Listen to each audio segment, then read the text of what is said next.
Moto G Play 2024. This is the new version of the one that I unboxed recently. That is the 2023 version, but made for this year. I decided to pick it up because it was surprisingly only $50 more for the 2024 version than the 2023 version. I paid $100 for this. It is $150 unlocked for this one. So I wanted to see if it's any good. The only difference between this and this is that this one doesn't come with a charging brick. You get the cables, guide, and SIM tool.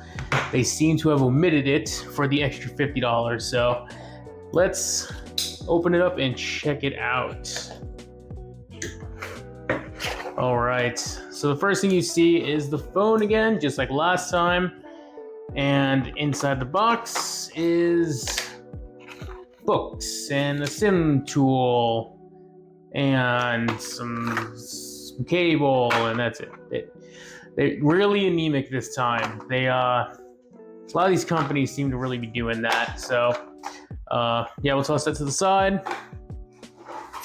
And this is it. So it's popping out. And very similar as far as the plastic goes. So they're both made of plastic. This one it has the rails that are more flat versus the rounder one. So holding it feels a little easier on this one. The cameras have been improved from the 16 megapixel on the 2023 to what says 50 megapixels on the 2024. There seems to be 3 here, but only 2 here. Or no, just 1. I think it's just 1 with a flash. So we've had some casualties in the camera space there. No, God, please, no, no! But we have power button, volume rockers, headphone jack, microphone. We have the SIM tray and the USB-C and speaker. So everything pretty much matches this phone in pretty much every way. I mean, SIM, headphone, buttons. I mean, you can't really see these ones blend in better than these, but I'm hoping that the screen is better, because I'm not gonna lie, the 2023 screen was a bit of a letdown in my opinion. But this is the 2024, so hopefully it is better. Of course, it is powered by Android, like all of these Motorola phones are. And I'm curious to see how it looks. But as far as feel goes, it feels good. It feels cheap. Like, it does feel like a toy. So it's not nearly as premium as, let's say, this new A25, which I think feels infinitely better than this one, personally. But I don't know, it's all one piece. So so far the screen looks about the same. I don't think I'm going to be impressed with this screen, but we'll see. Let me set it up. We'll be right back.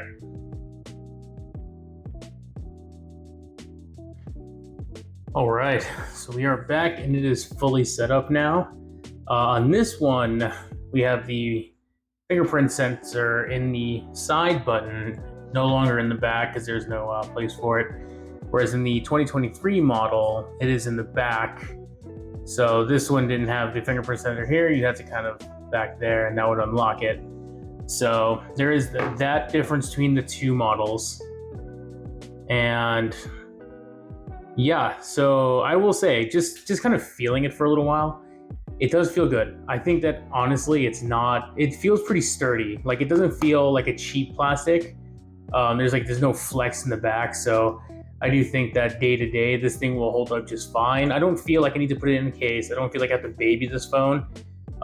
So feel free to skip a case on this phone unless you want to protect the $150 investment here, then by all means go buy one. But I think it feels nice enough that we don't have to worry about that. So the specs on this, I will go ahead and put up on the screen, but it does have a Qualcomm processor instead of a MediaTek, which is something that is pretty uncommon in these lower end phones. Most of the time they have MediaTeks like the TCL, but this one has a Snapdragon, I believe 680, and the screen is 6.5 inches in length from corner to corner here. So it's quite a big screen, really good for watching media or playing games. So it is a big, nice screen. It's not very bright. It doesn't get super duper bright compared to, let's say, AMOLED panel from like Samsung or a nicer mid-range phone. So don't expect to get great outdoor viewing, but it is going to be just fine day to day, as long as you're not planning on, making it kind of like the main reason you're buying this phone.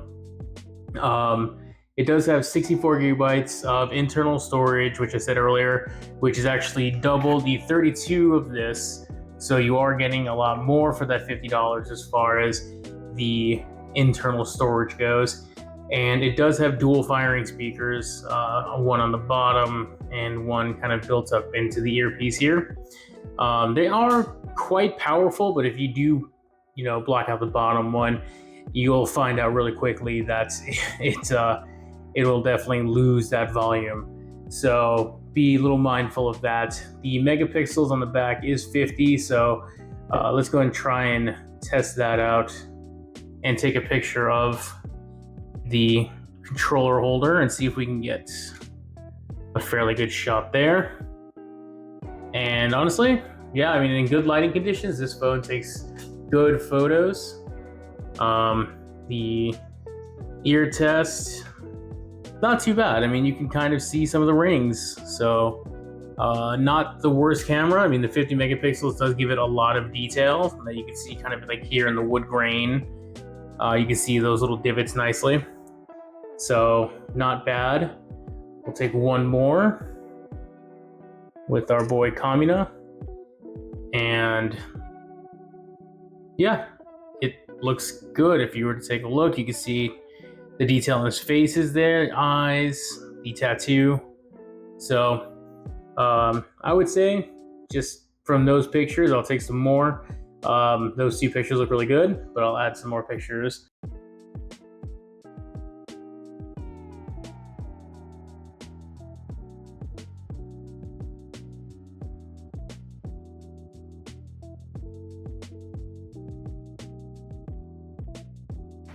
This is a test of the front-facing camera. This would look like if you were taking a Zoom call or just kind of having a chat on Discord. So, tell me what you guys think. Is it any good? Next up, we're going to test out the speakers with a song. Let's check it out.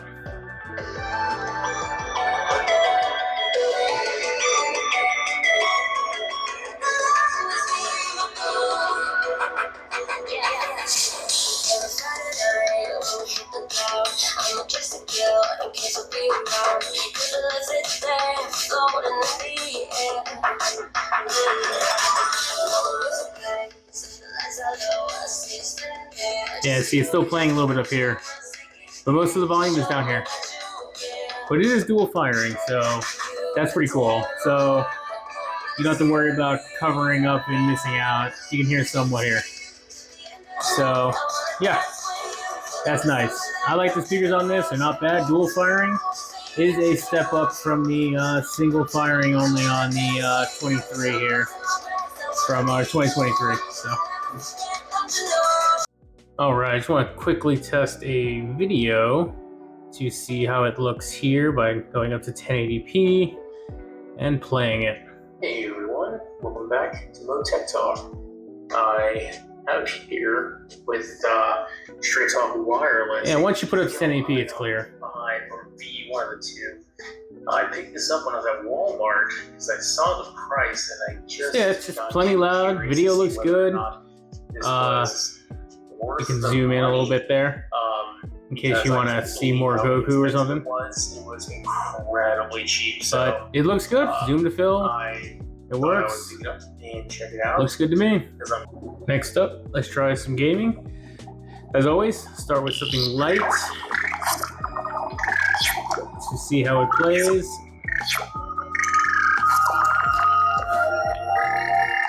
So far, so good. Lower that a little bit because that's actually too loud. But yeah, looks good.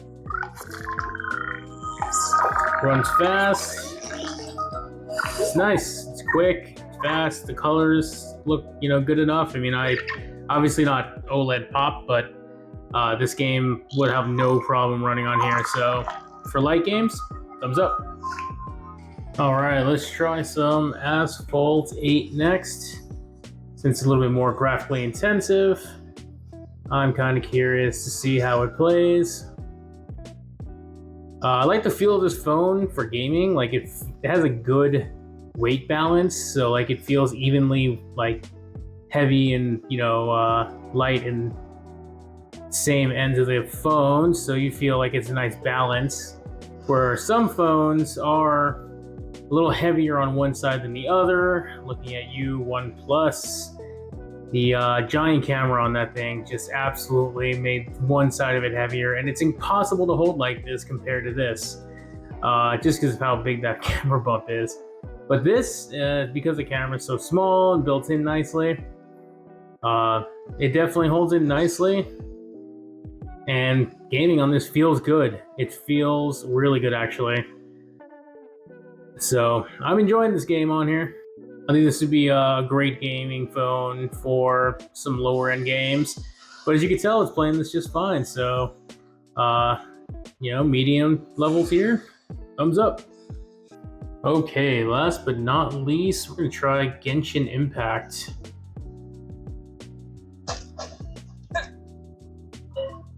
On this game.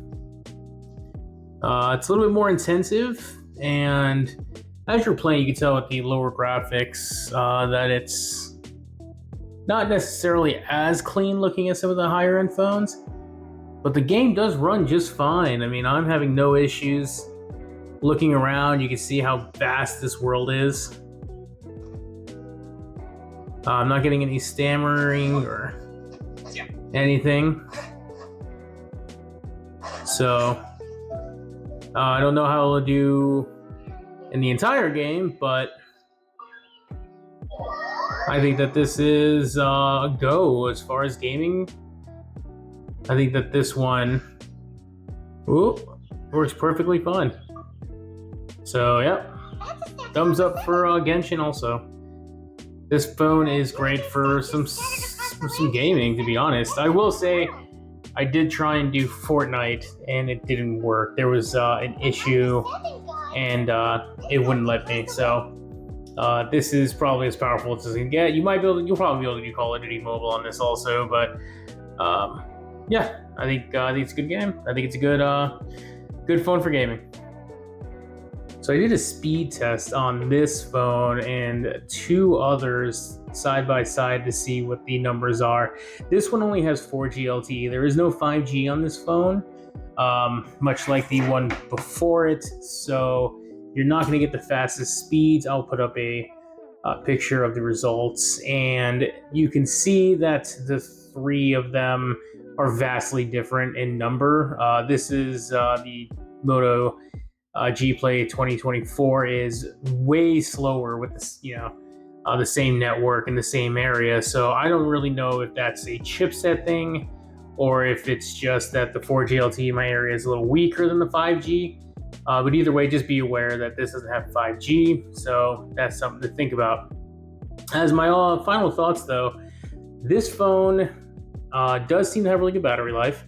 I do seem to be getting a pretty good amount of battery. I had my SIM in here for a little bit, just to kind of test it out and see what it was like to use. And outside of the 4G LTE issue, it was fine. I mean, it runs everything you want it to run. It plays YouTube videos just fine. It is plenty loud, in my opinion. It charges using the correct charging type. And I am a fan. If you were to tell me that this phone is $99, last year's 2023, and this phone being $150, which one to buy? Do yourself a favor, spend the extra $50, get the 2024 edition. Yeah, you might think that they're very similar in a lot of ways, but if there's going to be one that's more supported, it'll more likely be this one, despite being $113 right now.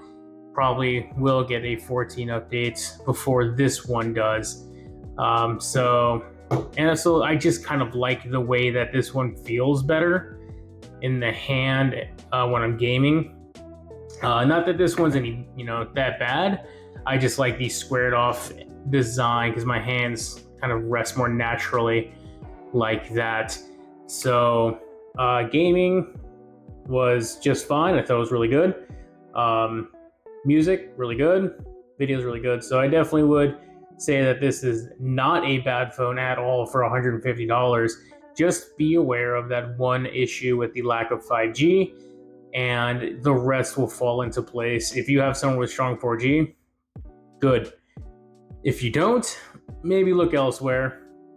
But this phone, in my opinion, is worth $150 in every sense of the word, because phones for $150 back when smartphones first came out definitely did not match this in quality and in speed especially. I think this is a lot less stuttery and stammery than this one was. Setting this thing up was much slower in my opinion than this one. So yeah, that is my comparison and first impression of the Moto G Play 2024. And the Moto G Play 2023 I think is old news, so get the new one if you're gonna get it.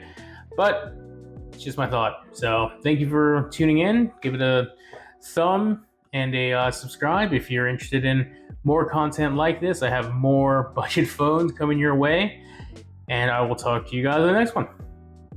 Bye.